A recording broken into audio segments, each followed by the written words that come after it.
साथ न छूटे मारो हाथ न छूटे जो जो रे ए गुरुजी मारो साथ ना छूटे जो जो रे ए गुरुजी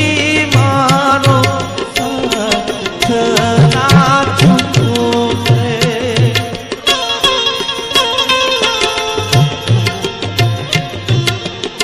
મને ફરમાઈશ છે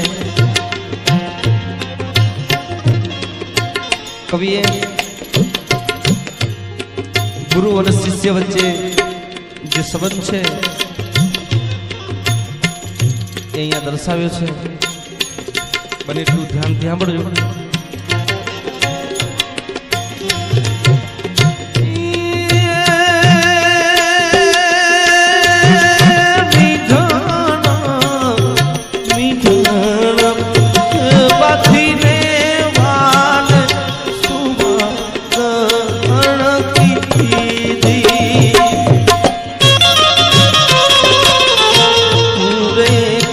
કદર રૂપી